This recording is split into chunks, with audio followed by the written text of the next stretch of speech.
शहजाद साहब, आइन कानून और पूरे रियासती निज़ाम को अपनी हुक्मरानी के लिए इस्तेमाल करने वाली सियासी जमात पीटीआई क्या आज आइन में सियासी मसलहत के तहत तब्दीलियों की बात करती अच्छी लगती है? कोई सीख हुई होगी या सिर्फ जगह ऐसी पे खड़े हैं कि आइडियलिज्म बेच रहे हैं?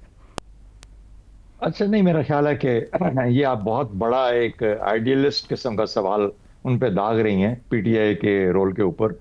उसके लिए एक आइडियल एनवायरनमेंट चाहिए होती है, जो कि जाहिर है कि पाकिस्तान में हमेशा से, बल्कि कभी भी नहीं रही। आइडियल एनवायरनमेंट तो कभी भी नहीं रही। तो इसलिए आइडियल जब तक एनवायरनमेंट ना हो उस वक्त तक आइडियल निज़ाम और आइडियल कंडक्ट, ये दोनों ही इम्पॉसिबिलिटीज हो जाती हैं। वो नामुमकिन है कि एक गैर आइडियल निज़ाम के अंदर आप आइडियल चीज़ों की बात करें। हमने पूरा मुल्क ही एक, जिसे कहते हैं ना कि चल चलाओ के तहत चलाया अभी तक, 78 साल होने को आ गए। बहरहाल आपके सवाल की तरफ वापस आते हैं, जो मेरे हाल में बड़ा वैलिड सवाल है।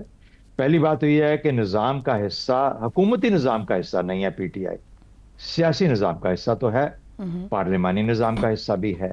अब असद कैसर और बैरिस्टर गौहर को क्या सूझी कि वो ये बयान देते हैं? उनके हर 4 दिनों के बाद हर हफ्ते में कोई 5-7 आदमी जो है वो 10 साल कैद में चले जाते हैं। बैरिस्टर गौहर और असद कैसर एक, जिसे कहते हैं ना कि एक मॉरल रिस्पॉन्सिबिलिटी समझते हैं कि ऐसे वक्त में कुछ ना कुछ तो कहना चाहिए, और वो दोनों ये एक बयान दाग देते हैं। सवाल ये उनसे पूछना चाहिए कि आपके जो बयानात होते हैं, क्या इनसे अगले हफ्ते 3-4 और आदमी 10 साल की कैद में चले जाते हैं, या उनका रास्ता आपके बयानात बंद कर देते हैं? और अगर आपका बयानात वो रास्ता बंद नहीं करते तो क्या आप ये बयानात देना बंद कर सकते हैं खुद से? मेरे ख्याल में आज इम्तिहान बैरिस्टर गौहर और असद कैसर का है कि वो अपने साथ कितने ऑनेस्ट हैं।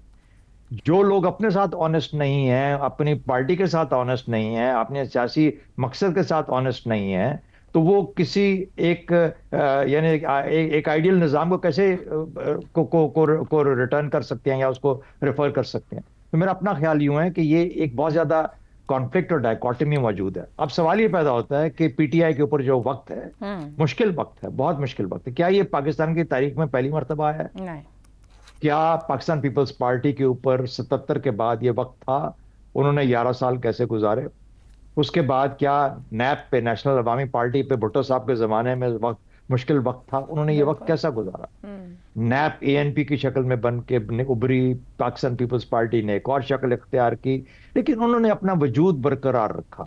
इसका मकसद इससे होता है कि आप सियासत किस मकसद के लिए हासिल करना चाहते हैं। हसन साहब ने तो इनकलाब को बिल्कुल रद्द कर दिया। मैं एग्री करता हूं उनकी बात से कि इनकलाब की बात मत किया करो।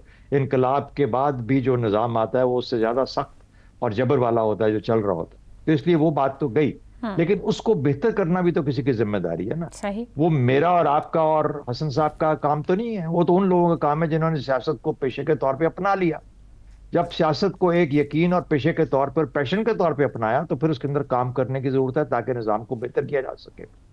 और वो जो बेहतरी तसव्वुर की जानी है वो बैरिस्टर गौहर और असद कैसर का काम है। वो बेहतर उन्होंने अगर अपने लीडरों को और अपनी पार्टी वर्कर्स को ये कहना है कि हमने 3 और आदमियों को 10 साल कैद होने के ऊपर एक बयान दाग दिया था और हम अपनी जिम्मेदारी से ओहदा बरा हो गए, तो वो मुकम्मल तौर पर गलत रास्ते पे है, गलत मकसद है।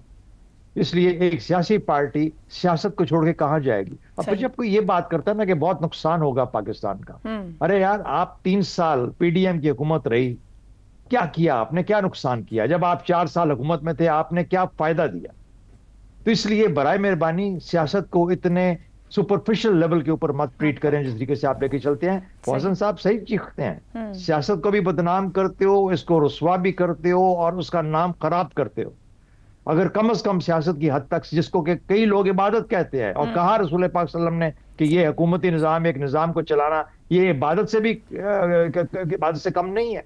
और अगर ये ऐसी चीज है तो खुदा रहा उसको इबादत के लेके तौर पे चलो, ताकि साख बने तुम्हारी भी, तुम्हारी पार्टी की भी, रास्ते निकलें। अब रास्ते निकालने के लिए आप, जगम साहब ने कुछ चीजें बयान की हैं, निकलते हैं तो ठीक है।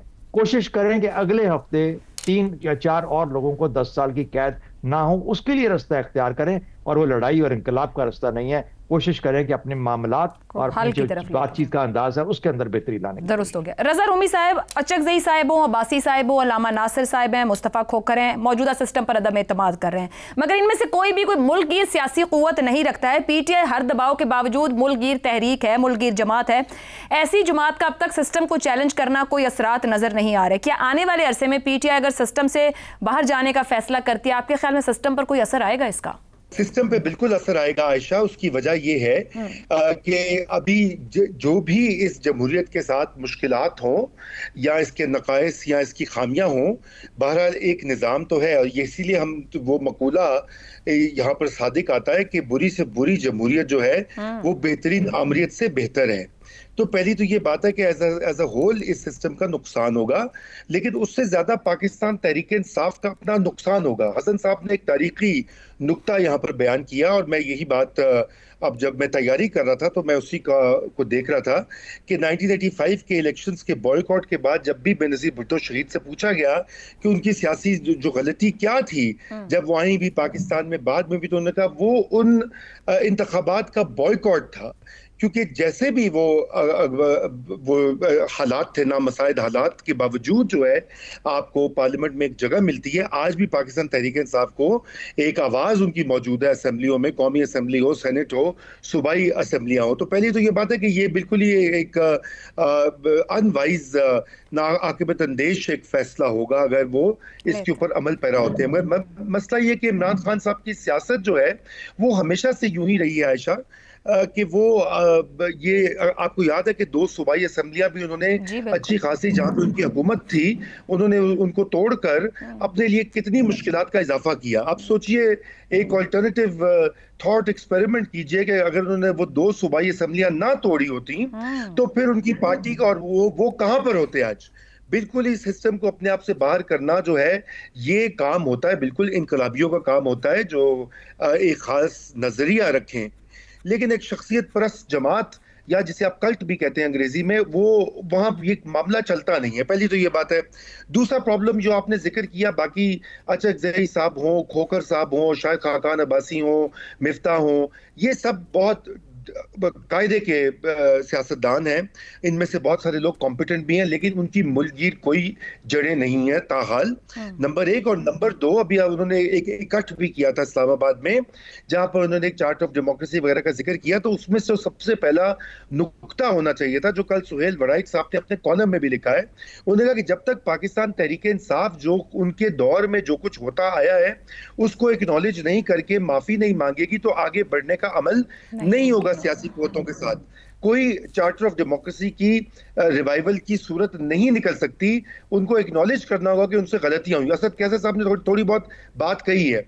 तीसरी बात जो है वो इस्टेब्लिशमेंट के साथ बात करने की जो रट है वो कहीं नहीं जा रही, और वो नॉन प्रोडक्टिव है, बल्कि मैं समझता हूँ उल्टा उसका असर हो रहा है। देखिए ना, एक तरफ वो कहते हैं कि हमने बात करनी है एस्टेब्लिशमेंट से, फील्ड मार्शल से, और दूसरी तरफ अभी वो फील्ड मार्शल अमेरिका गए हुए हैं, वहां पर उनकी तकारीर हुई पाकिस्तानी कम्युनिटी के साथ। इंडियन मीडिया ने जो प्रोपेगेंडा किया वही मिनोअन प्रोपेगेंडा पाकिस्तान तहरीक इंसाफ से वाबस्ता अकाउंट्स ने किया दिन रात। बिल्कुल। अब ये बताइए इन हालात में क्या जनरल आसिम मुनीर या उनके रुफ़का कार किसी भी सूरत बात करने को तैयार होंगे?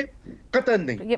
कोई आप खुद डाल दीजिए अपने आप को गया रज़ा साहब। ये वही स्ट्रेटेजी की बात होगी जो ऊपर हो रही थी कि पॉलिटिकल स्ट्रेटेजी को देखने की जरूरत है पीटीआई को। ठीक है, दुरुस्त हो गया जी। यहीं पे गुफ्तगू को कंक्लूड करते हैं सेगमेंट में कि पीटीआई बंद गली में है और उसे अपने दरवाजे खुद खोलने हैं, अपनी पॉलिटिकल स्ट्रेटेजी को देखते हुए और अपनी लीडरशिप के ऊपर जिम्मेदारी डालते हुए।